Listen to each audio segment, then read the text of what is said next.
बिस्मिल्लाहिर्रहमानिर्रहीम, अस्सलाम वालेकुम। कैसे इसराइल की सारी जिंदगी की मेहनत बर्बाद गई है।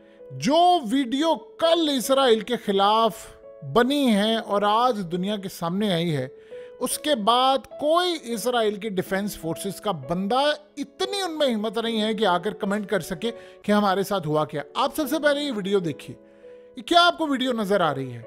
ये इसराइल की 76 साल बर्बादी की वीडियो है। इसराइल के शहर हाइफा के ऊपर लिबनान से 50 किलोमीटर अंदर तक ये ड्रोन गया है इस वक्त लिबनान का, और वो उस एयर बेस से उड़ा है, यानी उस बेस के ऊपर गया है जिस बेस से इसराइल ने ईरान पर हमला करना है, जिस बेस से इसराइल ने यमन पर हमला करना है, जिस बेस से इसराइल ने लिबनान के साथ जंग छेड़नी है, शाम के साथ छेड़नी है। इसको कहते हैं रमात डेविड एयर बेस। ये नॉर्थ में आती है। और आप अंदाजा कर लें कि इस बेस पर जब ड्रोन उड़ा है तो नीचे जितने जहाज हैं, इनके फाइटर जेट्स हैं, उनके ऊपर से ड्रोन उड़ा है। अगर ये यहाँ पर कोई मिसाइल दाग दे तो इसके टुकड़े टुकड़े इनके हो जाएं और ये रोक ना पाए। और आप गौर से अगर देखें तो आपको पता चलेगा आयरन डोम साथ लगा हुआ है, साथ इनके जेट्स हैं, और ये कई घंटे तक ड्रोन उड़ता रहा इनकी बेस के, इनके जेट्स के ऊपर से ड्रोन उड़ता रहा। और आज ये काम कब हुआ है? आज मनाजिर सामने है। ये काम तब हुआ है जब इसराइल ने यमन पर जाकर स्ट्राइक किया है। स्ट्राइक करने के बाद अब ये ड्रोन वहां से उड़ा है और आज पैगाम ये गया है कि जिस जगह से तुमने जाकर हमला करना है हम उसको उड़ा देंगे। आप एक मिनट के लिए देखिए आम रूटीन में इनकी मिलिट्री बेस की हालत क्या होती है ऐसी। आप जरा इन तस्वीर को सबसे पहले देखिए। ये क्या तस्वीर है? ये जो इनके जेट्स होते हैं यहाँ पर आकर बरतानिया की फोर्सेस, अमेरिकन फोर्सेस इनके साथ ट्रेनिंग करती हैं, ड्रिलिंग करते हैं। ये वो बेस है। और फिर यहाँ पर इन बेसिस में वो अपने जेट्स होते हैं, इनके एयरफोर्स के लोग हैं, एरियल इंटेलिजेंस हो रही होती है, दुनिया के तमाम इक्विपमेंट्स यहाँ पर लगे होते हैं। इन चंद मनाजिर ने इसराइल की ये हालत कर दी है कि गवर्नमेंट से लेकर कोई इदारा ऐसा नहीं है, इवन कि आईडीएफ या इनकी डिफेंस फोर्सेस, कोई तर्जुमान उसकी जरूरत नहीं है कि वो आकर जवाब दे सके। पहले तो चले आपने दुनिया को कहानी करवा दी कि जी ठीक है जी फलाना हुआ था, हमारा सिस्टम एरर था, फलाना था, ये था, वो था। आपने बात कही जब खास तौर पर यमन का ड्रोन लगा, ही क्या है? आप सोचिए अगर वो यहाँ पर मिसाइल मार देते, ये ड्रोन है जो उसके साथ मिसाइल भी होता है, उनके पास हर तरह की स्ट्राइक करने की कैपेबिलिटीज है। अगर वो यहाँ पर मार देता, ये सारे के सारे इसराइल के नीचे जितने तैयारे आपको नजर आ रहे वो सारे उड़ जाते। और खतरनाक सूरत हाल है। ये बड़ी लंबी वीडियो है। इस वीडियो के अंदर उन्होंने इनके जो खास तौर पर हेड हैं, कोई कर्नल है, कोई ब्रिगेडियर है, कोई उनके जर्नैल, उनके बाकायदा घरों को पॉइंट करके बताया है कि फलाना बंदा यहाँ पर रहता है, फलाना बंदा यहाँ पर रहता है। हमें पता है आपका ये वाला इस नाम का कर्नल यहाँ पर है, ये ब्रिगेडियर यहाँ पर है, ये फलाना यहाँ पर है और यहाँ पर है। इतनी इनसाइड इंफॉर्मेशन दुनिया में किसी के पास नहीं होती। आप अंदाजा करें जब आपकी यहाँ तक इंफॉर्मेशन आ जाए कि आप दुनिया को बता रहे हैं कि जी ये देखो आपकी बेसिस है, हम ऊपर से उड़ा रहे हैं ड्रोन और हम इनको किसी भी वक्त उड़ा सकते हैं, तो आप ये समझ लीजिए कि आप ये जंग हार चुके। ये जंग आप जीत नहीं सकती। ये दुनिया की तारीख का सबसे ज़्यादा अनोखा काम है कि जब आप उस जगह पर ड्रोन अपने ले जाएं जहाँ आपके जेट्स नीचे हैं। पहले तो चले इनके वो तमाम चीज़ें सब कुछ, जो जेट्स जहाँ पर पड़े होते हैं, फाइटर जेट्स। इसका क्या मतलब है? इसका सिंपल सा मतलब है कि इसराइल इस वक्त काम ये कर रहा था, ये बड़ी मज़े की बात है सुनने वाली। इसराइल में इस वक्त सीन ये हुआ है कि लिबनान के बॉर्डर के साथ जो जगह है जहाँ से ड्रोन उड़ा है, हर 15 मिनट के बाद 6 फाइटर जेट्स आते हैं, राउंड लगाते हैं, जाते हैं। इस पर उनका खर्चा भी बहुत ज़्यादा आ रहा है। 24 आवर्स ये काम चल रहा है। जेट्स आते हैं, फाइटर्स हैं और तमाम काम करते हैं। इस पर खर्चा भी हो रहा है, उनका पैसा तो बेशुमार लग रहा है, मैन पावर लग रही है, एरियल इंटेलिजेंस। इन्होंने सोचा कि यहाँ से हमला होगा हम पर और ये तमाम चीज़ें। अब अगर लिबनान यहाँ पर सोचिए इन्होंने काम क्या किया, ये आप समझिए कि लास्ट वार्निंग के तौर पर है, देखिए लिबनान पर इन्होंने हमला किया, कल उन्होंने हमले का जवाब दिया। अगर ये चाहें तो ये यहीं से जेट्स को तबाह कर सकते हैं। ये असल में इसको कहते हैं मका फाते अमल। ये क्या सीन है कि 1967 में इजराइल ने काम ये किया था कि लिबनान, शाम, उर्दन, मिस्र, इन सब के जेट्स ऐसे थे नीचे, इनके ऊपर से जेट्स गए, ईद का दिन था और सारे के सारे जेट्स इन्होंने तबाह कर दिए। उनकी एयरफोर्स रनवे पर ही तबाह हो गई और वो इस काबिल ही नहीं रहे कि वो लड़ाई कर सके। तो फिर सीन ये हुआ कि इनकी फौजें दाखिल हो गई। दाखिल होने के बाद उन्होंने इलाके फतह कर लिया। आज वो सारे के सारे इलाके जो हैं वो इसराइल में शामिल। एग्जैक्टली आज अगर हम गौर करें, ठीक 57 साल बाद आज मका फाते अमल हो रहा है। अब इनके ड्रोन्स जा रहे हैं, अभी उन्होंने तबाह नहीं किए, वो वहीं से उड़े हैं। अब वो वहां पर अगर निशाना बनाए, आप सोचें कि ड्रोन आपकी फिजा में, अब नीचे थोड़ी सी आप प्रवास करें, आप यहीं से मिसाइल मार दें और यहीं से आप कुछ कर दें, वो सीधा जाकर आपके जेट्स तबाह कर दे। आप क्या करेंगे? अब ये चाहते तो ये कर सकते थे, लेकिन इस सारी सूरत हाल में जो ख़ास तौर पर रमात डेविड एयरबेस है, इस एयरबेस को इतनी अहमियत हासिल है। आप सोच लें कि लिबनान को मैनेज इसी बेस ने करना है। आज उन्होंने कहा है कि जी हम आपको कहाँ से मारेंगे आपको पता भी नहीं चलेगा। अब वो जो इसराइल में मसला ये पैदा हो गया है कि वो जितने लोग हैं वो अपनी फौज को, एयरफोर्स को, इन सब को बुरा भला कह रहे हैं कि तुम लोगों ने हमें लाकर कहाँ खड़ा किया है, तुम लोगों ने हमें बर्बाद कर दिया है, हमसे टैक्स ले रहे हो, आज हम यहाँ पर है कि तुम ये काम नहीं कर सकते। यानी आप अंदाजा भी नहीं कर सकते कि ये सूरत हाल है। सबसे ज्यादा तबाही का जो लम्हा इस वक्त फेस करना पड़ा वो यही है। इस सूरत हाल में अब आप जितना मर्जी दुनिया को कह लें कि भाई हम जाएंगे, हम स्ट्राइक करेंगे, हम ये जंग जीतेंगे, हम ये करेंगे, वो करेंगे, आप इस सारी सूरत हाल में कुछ भी नहीं कर सकते। उन्होंने आपके सारे जेट्स को, आपके सारे निज़ाम को, इनको लपेट में ले लिया। अब आपको एक बात थोड़ी समझ आ गई होगी कि जब ये कहते हैं कि हम एक ऐसी जंग अब छेड़ेंगे, ऐसा सरप्राइज देंगे कि आप सोच नहीं सकते। आप सोचें कि कल यमन ने क्या कहा। यमन ने कहा है कि जब हम पर स्ट्राइक हुआ तो इजराइल के लोग खुशियां मना रहे थे, अब आपकी खुशियों के दिन चले गए हैं। ये जरा सुनिएगा उसने क्या कहा। इन्होंने कहा कि आपकी खुशियों के दिन चले गए हैं, अब आपके पास सिर्फ दो ऑप्शन है। जहन्नुम के जो दरवाजे हैं वो खुल चुके हैं आपके लिए, तुम्हारी खुशियों के दिन चले गए। सिर्फ दो ऑप्शन है आपके पास, या तो इसराइल छोड़कर चले जाओ, पूरे का पूरा आप मुल्क छोड़कर चले जाएं, या फिर शेल्टर्स में चले जाओ, वापस उन्हीं मुल्कों में चले जाओ जहां से आए थे, कोई फ्रांस से, बरतानिया से, अमेरिका से, या रशिया से, पोलैंड से, ग्रीस से, जहां जहां से तुम लोग आए हो वापस उन जगहों पर चले जाओ, ये तुम्हारे लिए खैर है।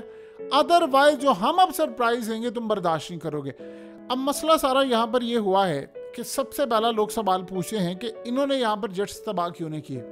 देखिए अभी तक एक बात जो रियलिटी है वो आप समझे, चाहे वो ईरान हो, चाहे वो इसराइल हो, चाहे वो लिबनान हो, चाहे वो रूस हो, चाइना हो, सब हो, जंग नहीं कोई चाह रहा।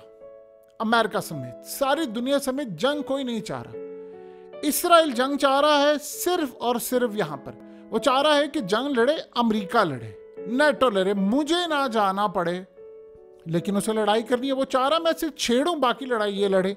अब इसमें होता क्या है कि आप जब यहां तक पहुंच जाते तो आप वार्निंग अगले बंदे को दे रहे हैं कि यार देखो मैं यहां तक आ गया हूं ना, मैं तबाह भी कर सकता हूं। अब यहां तक ड्रोन आकर नीचे अगर सिर्फ मिसाइल मारना था, जेट्स तबाह और आपकी बेस भी पूरी तबाह। ये कह रहे थे कि जी ईरान की, अब आप सोचे जरा, ईरान ने जब हमला किया था तो ईरान का हाइपरसोनिक मिसाइल आया था जो आवाज़ की रफ्तार से कई गुना ज़्यादा है। अब 2000 किलोमीटर से ज़ायद वो ट्रैवल करके आए और यहाँ पर आकर वो तबाह कर दे इनको। आप अंदाज़ा कर सकते हैं वो इनके साथ क्या करेगा। वो वहाँ से उड़ता उड़ता उड़ता जाए, ये ड्रोन अगर यहाँ से आकर तबाह कर दे तो नीचे बेस का क्या हशर होगा। तो सोचो उनके साथ क्या हुआ था। ये असल में सबसे बड़ा मामला ये है कि अब अमेरिका हो या इसराइल हो, ये इनकी कोई सूरत हाल नहीं है, बच नहीं सकते।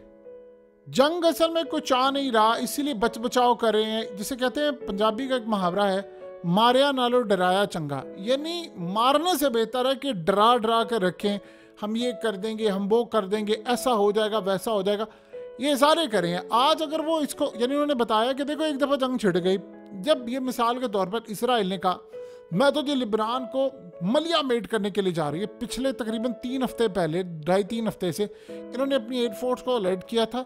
इन्होंने अमेरिका को इन्फॉर्म कर दिया कि हम जंग करने के लिए जा रहे हैं, हम वेट नहीं करेंगे आपके इंतखाबात का। और 48 से 72 घंटे का इनका टाइम चल रहा था कि हम ये आ रहे हैं इस वक्त। उसके बाद इन्होंने हमला नहीं किया, इन्होंने छोटा सा एक हमला किया, उन्होंने आगे से आके हमला कर दिया। अब वो भी असल में देखिए, आज अगर आप जेट तबाह कर देते हैं तो जाहिर सी बात है अगलों ने हमला करना है, तो अवॉइड कर रहे हैं सारे जंग को, लेकिन साथ साथ पैगामात भी दे रहे हैं कि देखो हम यहाँ तक आ गए, हम ये भी कर सकते हैं, हम ये भी उड़ा सकते हैं, हमारी कैपेसिटी ये है। इस वक्त सबसे बड़ी जो सूरत हाल पैदा हुई है वो है इसराइल के लिए सबसे खतरनाक सूरत हाल, कि उनके मुल्क में अब कोई ड्रोन भी आ सकता है, तमाम चीज़ें भी आ सकती हैं। ये बात तो बिल्कुल तय है कि रूस का इस टेक्नोलॉजी में इतना किरदार है जितना अमेरिका का इसराइल को टेक्नोलॉजी देने में, और इनके पास वो टेक्नोलॉजी एडवांसमेंट में है। अब अगला मरहला ये शुरू होने वाला है कि आज इसराइल में आपको पता है कि नेतन्याहू इस वक्त अमेरिका गया हुआ और पीछे सारा वाक़या हो गया। सिर्फ इतनी इस वक्त इसराइल की फोर्सेस ने बात की है कि हाँ जी हिजबुल्लाह का ड्रोन आ गया है या लेबनान का ड्रोन आ गया है, लेकिन उसने आकर हमें नुकसान कोई नहीं पहुंचाया। आप एक बात बताएं, ड्रोन तो कल का आया हुआ है और कई घंटे तक जाकर वो वहाँ पर सारी सूरत हाल उसने दिखाई है। आप कल से लेकर आज तक चुप क्यों हैं? आपने क्यों नहीं बताया कौम को? ये तो अगर वो ना बताएं, मनाजिर जारी ना करे, तो आप तो बता ही नहीं सकते। इसके बाद की सूरत हाल ये है कि आपकी तमाम बेसिस जो है उनके निशाने पर आ चुकी हैं। देखिए ये वो वजह है, अभी तक इसराइल सबसे ज़्यादा खौफ में है कि ये जो बेसिस है हमारी, ये इन्होंने सबसे पहले उड़ानी है। याद रहे, जैसे ही जंग छिड़ेगी, आप अगर किसी भी मुल्क की मिलिट्री बेसिस को उड़ाना शुरू कर देते हैं तो आप ये जंग हार गए। आपने जेट्स उड़ा दिए। आप ये सोचें कि यहाँ पर लगी हुई है एरियल इंटेलिजेंस के लिए पूरे का पूरा प्रोग्राम है। यहाँ से होता ये है कि आपको पता, पहले तो मैरून बेस उन्होंने उड़ाई है जहाँ पर वो सारा सिस्टम लगा हुआ था कि वहाँ से आने वाले कोई भी अर्ली वार्निंग सिस्टम है, कोई जहाज़ आ रहा है, कोई ड्रोन आ रहा है। अब वो कर क्या रहे हैं? इन्होंने पिछले काफ़ी तकरीबन समझ ले अब तो 295 के करीब दिन हो गए इस जंग को, 300 होने वाले हैं। वो करते ये हैं कि पहले उन्होंने स्टार्ट में जिनके ड्रोन्स के उनको तबाह कर दिया। उन्होंने फिर काम ये किया कि जिस चीज़ से डिटेक्ट किया जाता है इनके जो बैलून है या एरियल इंटेलिजेंस के लिए इनकी बेसिस है, उसको पहले उड़ाया। अब उड़ाने के बाद उसको रिपेयर भी किया, फिर उड़ाया, फिर उसके बाद दोबारा बनाया, तो इनके पास एक हरबा आ गया कि उसको बाईपास कैसे करना है। उड़ाएं तो हम ठीक है, लेकिन बाईपास करके अंदर तक जाएं। आप ये सोचिए, ड्रोन अंदर तक उड़ा है, इंफॉर्मेशन ले रहा है। अब यहाँ पर ये सूरत हाल है कि अगली मरतबा उन्होंने जो मनाजिर जारी करने हैं वो बड़ी निचली सतह की परवाज़ है, यानी सड़क पर चलते हुए लोगों का भी आपको पता है। अब एक बात बताइए कि ड्रोन उड़ा है, ये इसराइल इस बात का एडमिट करने को तैयार नहीं है। जब हालिया यमन ने ड्रोन मारा तो इन्होंने कहा फिजा में 6 मिनट के लिए ड्रोन था, लेकिन प्रॉब्लम हमारे लिए ये हुई कि हमने समझा कि ये ड्रोन कोई भी हमारे लिए कोई हार्मफुल नहीं है, कुछ नहीं, तो हमने इसको तबाह नहीं किया। आप एक बात बताएं, अब जरा यमन के इस ड्रोन को देखिए। ये ड्रोन किसी फिजा में जाएगा और आपको पूरी ट्रेनिंग दी गई है, आपको सब कुछ दिया गया है, बताया गया है कि आपने लड़ाई कैसे करनी है। आप बताएं, जब ये फिजा में ड्रोन जाएगा तो क्या ये वहां पर फूल फेंकने के लिए जा रहा है?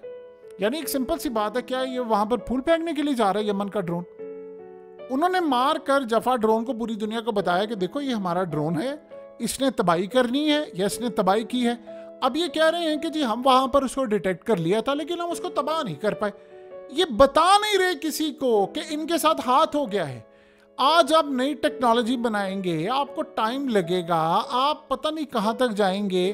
आप सोच लेना, हाइपरसोनिक मिसाइल को रोकने के लिए अमेरिका जो टेक्नोलॉजी डिफेंस सिस्टम बना रहा है वो अर्ली स्टेजेस में, अभी वो आएगी सेकंड पर, फिर वो कामयाब होगी, फिर वो आगे जाएंगे। अगर इनको इस वक्त तक इन चीज़ों का खतरा ना होता तो आप अंदाज़ा भी नहीं करते कि कहां पर मामला जा चुका होता।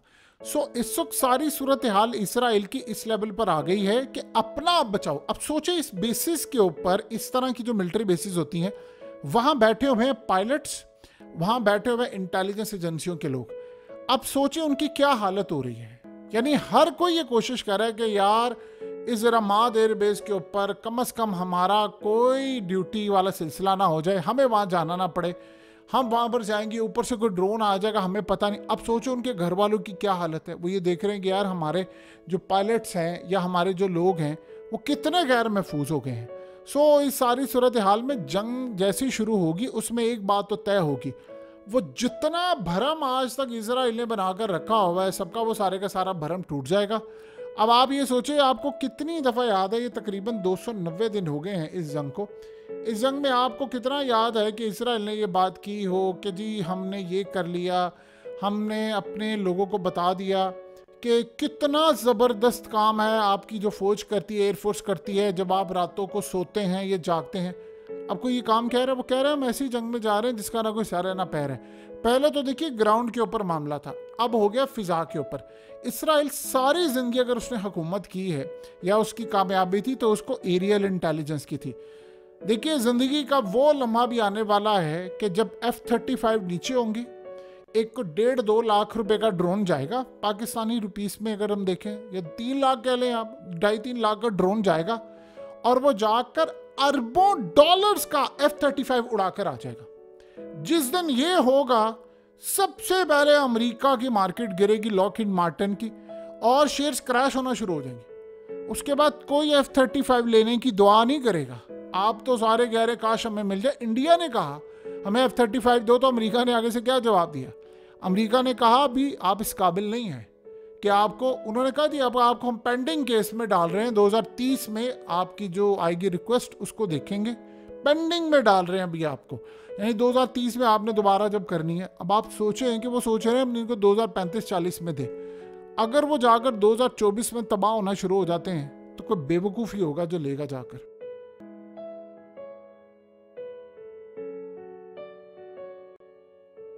हकीकत टीवी को सब्सक्राइब करना मत भूलें, वीडियो को लाइक करें, शेयर करें और कमेंट सेक्शन में अपनी राय का इजहार ज़रूर करें।